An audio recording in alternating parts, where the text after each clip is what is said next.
fire in the That's the freeway burning. The freeway is on fire. You see that? Yeah. Damn. You see that? That's the freeway on fire. Try to pause it. Damn. Try to pause it and go on. That's the freeway is on fire. This is Highway 5. You see that, you guys? This is the Lake Berryessa Dam, and it goes all the way over to that. It's beautiful. Whew.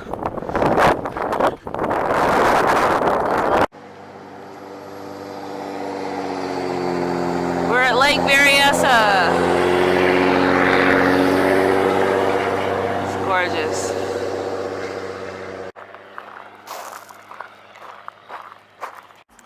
We are at Obtainium Works and in Vallejo at 510 Pennsylvania Street. And this is the first art car that we built. My husband Shannon and myself, Kathy O'Hare, owned the studio, and we built that in 2006 for it's called the Never Was Hall, and we took it up to Burning Man.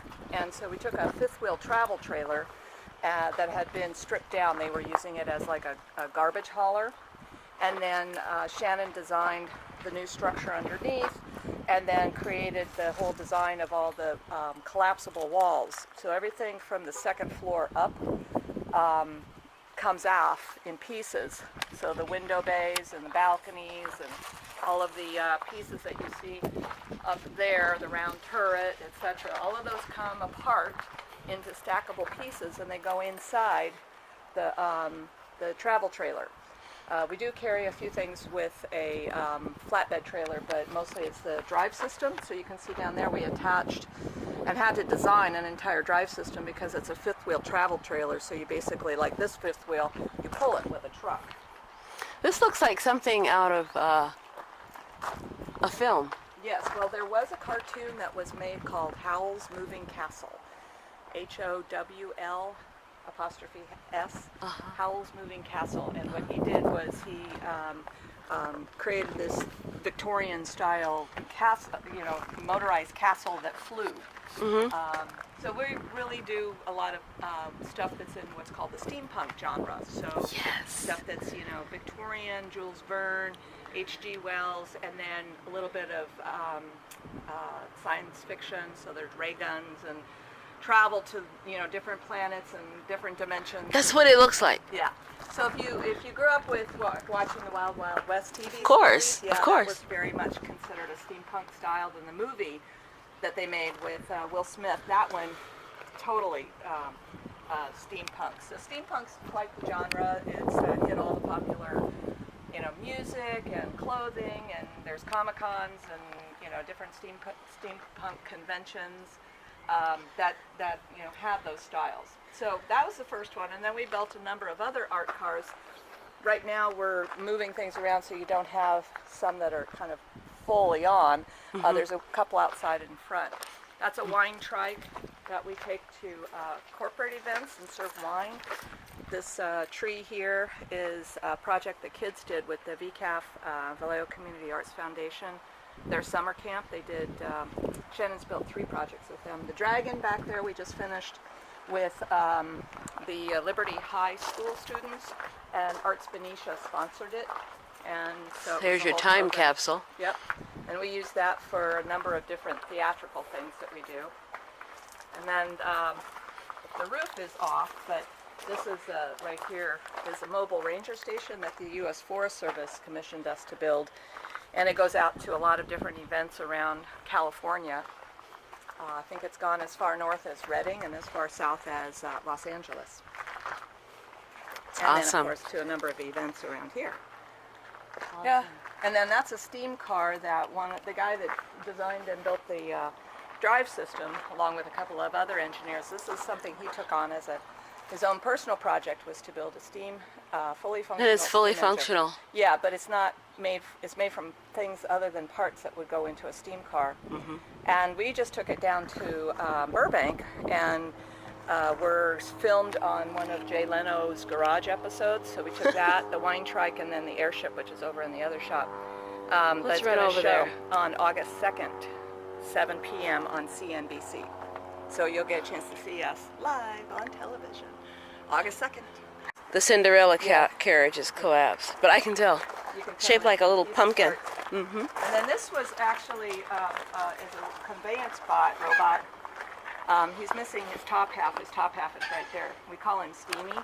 But we just were part of a episode of BattleBots. So this guy that built a competing robot for the Robot series BattleBots wanted us to make it kind of steampunk looking.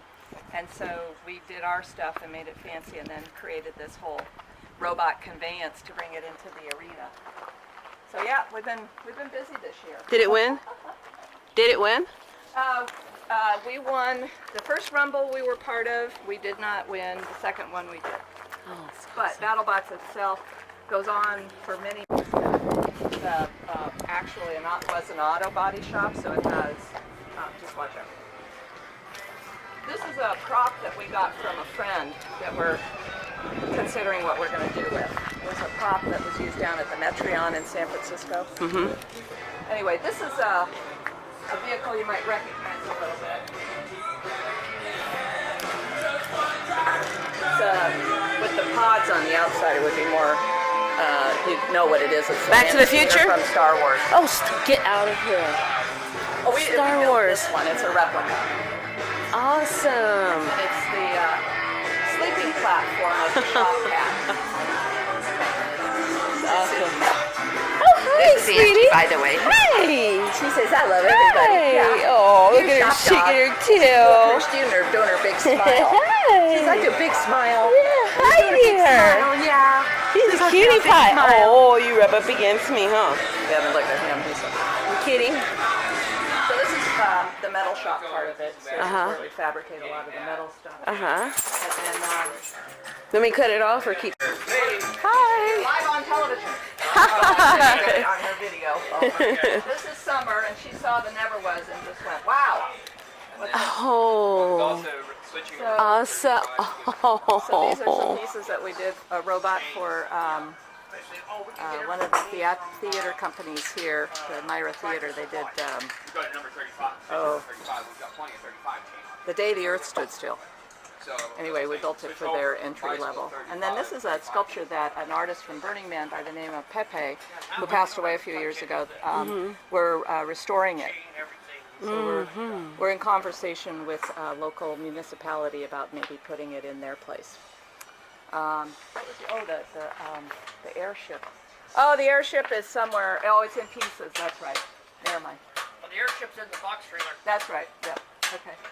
And then we do have space for other people to work on projects, and so one of our crew is building a self-contained tiny house. Oh, wow. In the shape of the Gypsy Vardos, which had the barrel shape. Right. That's really in now. Yeah. Well, and he's possibly going to be going on the road and working, in different parts of the country, so it'd make it a whole lot easier. He has a nice truck that he can pull it with. So he's been working on that for a little while. And then this is mostly our storage area for stuff in progress or stuff that we are What is that trying there? to figure out what Sunbeam. to do. That is a trash boiler. So in the design of the steampunk stuff, Kimrick was working with boilers and how to do steam-powered boilers. So that's one he built. And it's got pipes and stuff on it that you can put whistles on. So Oh, it's it's awesome. fully functional. You do go beep, beep, beep, beep, beep, beep, beep. Makes really fun stuff. And then you have all the neat things on top of the building. Yeah, those are all pieces and parts from a variety of different things we've done. The birds out front, which is what we have as our gargoyles, kind of, those were a friend of ours had gotten them from the Academy of Sciences in San Francisco, and they were designed, but they were designed incorrectly. So he got them really cheap, and then when he moved to Pennsylvania, he gave them to us. They have slowly been losing all of their feathers. Awesome. Yeah, so we have a lot of interesting just stuff laying around. And this was going to be a submarine for a kids' playground, and the person that was involved with it had a meltdown, and so we're glad that we didn't finish it for her. So That anyway, comes with genius. Yes, it comes in lots of little and then we get parts and pieces of things that people give us, and that's why we're called obtainium. So what you can obtain, Creativity is just make our fabulous. make our stuff out of found objects and stuff that people give us, and Repurposing everything. that's it, pretty much. And a lot of the stuff here has been like over and over and over again. Had different lives, many different lives. We are at Obtainium. Works. Obtainium Works. Yep. And that's the calendar for the year. We put on a parade in, well, actually, the next events are July 21st and 22nd. So July 21st is a Saturday, and what we're going to be doing is showing people how to decorate their street legal vehicles. So like you saw mine that was parked in front of the Never Was, is a paint job with rivets, and we're going to continue to work on that. And then on Sunday, July 22nd, is the Obtainium Cup Contraptors Rally over on Mare Island, and that's where people can bring their crazy pedal-powered motorized vehicles, and we take over this one section of the island on the south side, and we have a big rally and festival and a lot of fun. You heard it here. Before you hear it on, what is that, CNBC? CNBC, Jay Leno's Garage, August 2nd, so that'll be after. You heard it on Dr. Summer's show before you heard it on Jay Leno's show. Don't forget, you guys can tell him I said it. The Dr. Summer show. Oh, there's an old exam table. Yeah, that was another piece we drove up into the hills to get, I'll tell you, that was scary. All right, guys. Fabulous place. Thank you, Summer, and I got you a postcard, so you're in good shape. You know I'm a cat lady. Oh, Beware of the attack cat. Well, we have a number of feral cats. The gray one that sits there is There's one on the head. land speeder. Yes, that's Smokey. Smokey's in charge of all the feral cats. Thanks for the tour, gentlemen. So I do acupressure. That's what I do when I'm not doing art. And I do a style called Jinshin Jutsu that's from Japan. And it's, you do with the person laying on their back fully clothed, and it's a similar to acupuncture where you're holding areas of the body, but it's different because they're larger areas. They're like 6 inches and in diameter. And you follow a particular set of patterns that were developed by the man that brought this back into popularity in the early 1900s in Japan. And it helps to heal and balance all the internal organs because it works on the meridian system like the acupuncture does. And so it works on the interior, it works on the exterior, so it's good for just about everything. Helps balance body, mind, spirit. So it works with, spiritual, emotional, mental kinds of issues too. So is it similar to Reiki? Reiki is hands-on healing, similar to that too, and same thing with craniosacral therapy.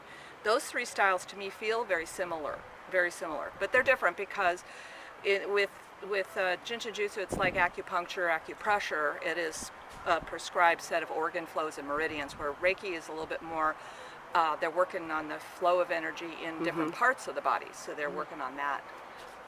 But like I said, the way I've experienced from receiving it is they all 3 feel very similar to me, very powerful. A healing hand, Kathy.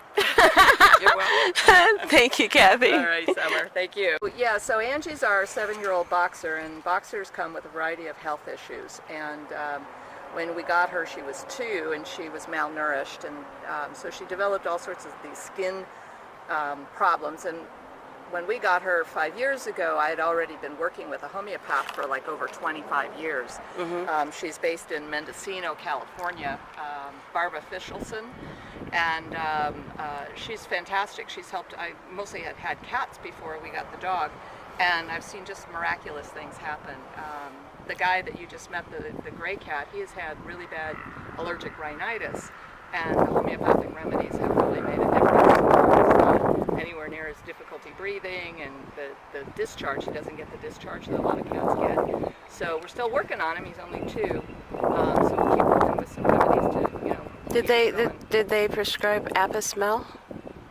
No, I've not heard of that one. Okay. So she uses classic homeopathy, and so usually the remedy is something that's in terminology, and I can't remember maybe she's on.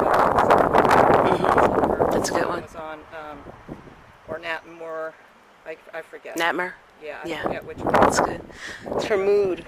Yeah, and also, yeah, so it's been very helpful with keeping her. She's got Boxer's growth things, and she's got a tumor on her back. But rather than do anything about it, we're going to, just leave it alone. Because sometimes when you start cutting into them, then they start growing. And, we'll just treat her with homeopathy until, such a time where it's, and it helps them also pass, which has really been great in times when we've had animals that were, really, really sick from, I had a cat that had cancer, and what it did is it pushed her further to death.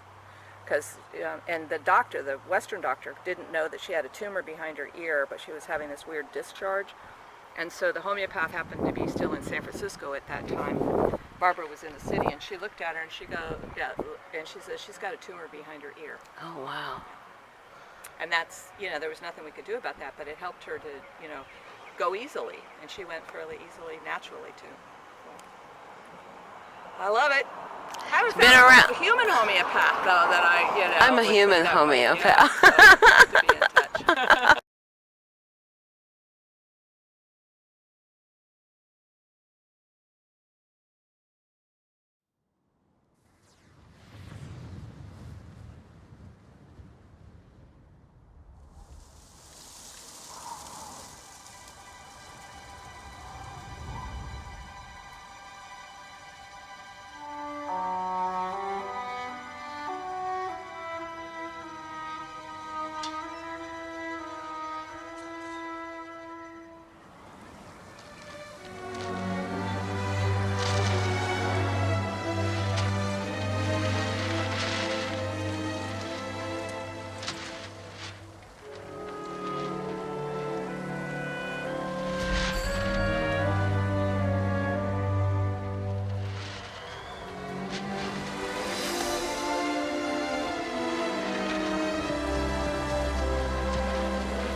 Mary. Poppins. It is wonderful to see you. Yes, it is, isn't it?